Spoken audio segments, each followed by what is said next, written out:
Hi and welcome to the YouTube channel of Independent Science News. So my name is Jonathan Latham, and today I thought for the channel we would have a look at an article in the MIT Technology Review that just came out, volume 121, number 1, that just came out, and the author of this article is Ash Carter, who was President Obama's last defense secretary.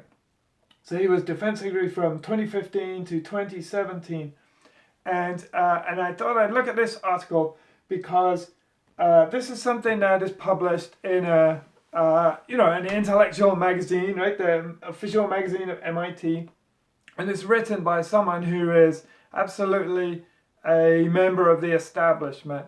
But this article contains a whole host of interesting arguments that often are implicit in what many people say and rarely are explicit, and which he feels comfortable enough to make explicit in this magazine that I think are, so much part of our modern society that this is a great opportunity to have a look at them and see what kind of scrutiny they stand up to. So what's interesting about this is, first of all, the illustration shows Ash Carter riding a military jet. So he's got a military jet between his legs. This is kind of an old-fashioned iconography here. But the article, bears that picture pretty well. But it's called "What I Learned from the People Who Built the Atom Bomb." And what's interesting in the first instance about this article is that it totally whitewashes the history of the atom bomb.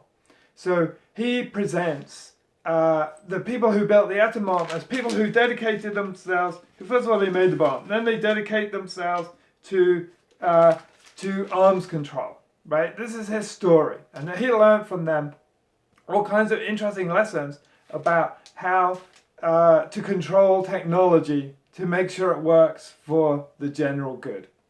So firstly, it starts off badly, right? Whitewashing the history of the atom bomb is not a good start, in the sense that, first of all, those scientists who were making atom bomb were lied to by the US military. And when they found out about those lies, some of them left the program, right? They felt betrayed by the military. But secondly, many of those people did not actually dedicate themselves to arms control. They dedicated themselves to making bigger and better bombs. And the third interesting thing that he whitewashes is that the people who did dedicate themselves to arms control were not very successful in that, right? We're now, quaking in our boots because of, wondering what Donald Trump and North Korea are going to do next. Precisely because those people did not succeed in their arms control efforts. And the clock is now, the doomsday clock has just been put forward, and so on and so forth. So what's interesting about those arms control efforts, in as much as they were made at all, they were not successful.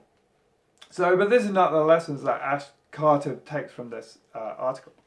But where it gets really interesting is that, first of all, he confuses science and technology, right? So confusing science and technology, as far as I'm concerned, is a trick that people who build technologies and make products use in order to sell their products, right? That's all that confusion comes down to.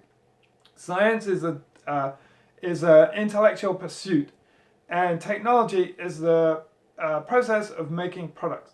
And there is very little overlap between them. Some people think technology drives science, and some people think science drives technology, and probably both those things are true, but the two things are very separate. But Ash Carter, an MIT magazine, appeared to think that there is no problem at all confusing these two things. Secondly, what he does is a very common mistake again, is to equate both of these things with progress, right? So even if we confine progress to a narrow technological realm, it is really not clear that our society actually progresses, right? In many cases, the new technologies that people take on actually are worse than old technologies. And we know, for example, I could cite a whole ton of counterexamples. So one would be that computer engineers often use older computers because they find they work better. Or in the world of biotechnology, for example, it's really unclear whether new products are always better than old products. A classic example that's often cited is the diabetic protein insulin that people use to control their diabetes. Many diabetics actually complained when human insulin replaced pig insulin, and some people died as a consequence because they found it more difficult to control, actually, the human insulin than the pig insulin. So there are many examples in which new technologies are introduced, and I could go on for a very long time about this, but new technologies are introduced which are not actually better than the old ones. And then there's the bigger picture, right? Which is that new technologies almost invariably require more energy consumption. And some people have noticed that we have a climate crisis. And one of the reasons is because is exactly that. And so there are trade-offs and so on and so forth that go with technologies that actually make that argument quite difficult to sustain, in my opinion. Now, it can be made, but this article presents it as entirely unproblematic, right? And so this is not an intellectual process that's going on here. This is an ideological, faith-based reasoning that Mr. Carter is using. So, but the next really interesting idea that he brings into this is the idea of solutions. Right? So he talks about technological solutions, and he accepts that technological solutions are often the product of technological problems. But he does a really interesting thing. He posits technological solutions as being more permanent and more worthy than solutions derived from other means. So the way he does this in the article is he calls solutions derived from democratic or legislative or political processes as solutions in inverted commas, right? Whereas technological solutions are real solutions as far as he's concerned. And there is some truth to this, right? If you solve a problem through technology, you are introducing, infrastructural changes. Usually you're introducing, you're making something that can no longer be taken back. So, we have the gasoline industry and the motor industry and so on and so forth that's introduced gas stations all around the country. These gas stations have huge underground tanks, and these underground tanks are positioned next to roads and so forth, but they're also leaking, right? Almost all of them are leaking into the water supply because the concrete develops cracks, and then they're poisoning the water supply. So many communities and localities have poisoned water supplies from these tanks, right? If we had social, legislative, political, whatever solutions to these problems, we can wave them away, right? If they don't work, we can just rescind them. But if we have technological solutions to problems, we can't necessarily rescind them. So there is a sense in which technological solutions are more permanent. But the real important and interesting question is that a good idea? Right? Do we really want to solve all our problems through technological means? So, and then he goes on to have this idea of progress cannot be stopped, right? It's his phrase. So the upshot of this progress cannot be stopped story, according to Ash Carter, is that at the end of the day, technology will displace a large number of jobs. There will be large numbers of people who can no longer pursue their current occupations. And so they will have to find something else to do. And what he proposes in this article, and I kid you not, is that those jobs will be found in philanthropy. Right?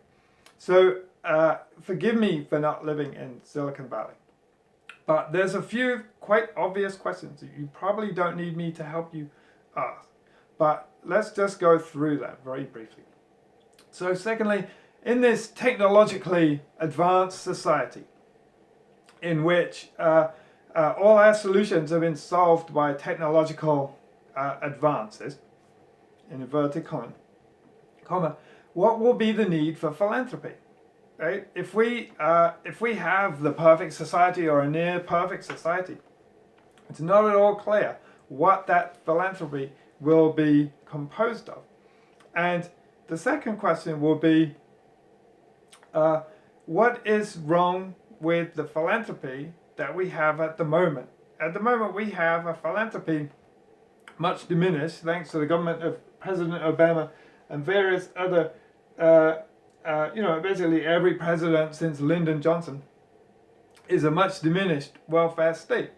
But the whole progress of our society has been in large part to diminish that welfare state. And all of a sudden, a senior member of the Obama administration is advancing philanthropy in a private setting as a solution to all our problems. The third issue is who's going to make the decisions about that philanthropy, right? Who is going to constitute, for example, the deserving poor? Who will be the undeserving poor? What uses will this money be put? And the last question, which I have, is what happens if the current fashion for philanthropic ventures by super rich people disappears, right? If those super rich people start to build islands in the middle of the sea and decide they no longer need to do philanthropy to whitewash their multi-billionaire lifestyles and so on and so forth, what will happen to the rest of us if that philanthropy goes out of fashion?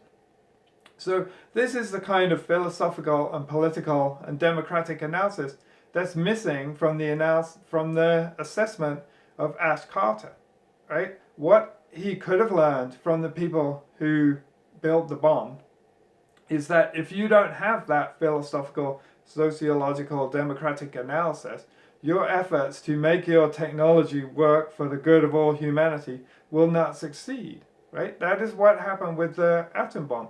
The people who had the purely technological approach to that bomb succeeded because they have all the aces in the hole in the military and so on and so forth. But the people who dedicated themselves to arms control and the people who realized that they were being lied to, those people did not have the analysis that they needed, and their efforts succeeded. And there is no reason at all to suppose that we will end up with a kind of beneficent philanthropy and the happy society that Ash Carter seems to take for granted if we don't have that philosophical and sociological analysis. So I think I'll end at that point and say thank you very much for watching this video. Please subscribe to our channel and visit independentsciencenews.org. See you next week.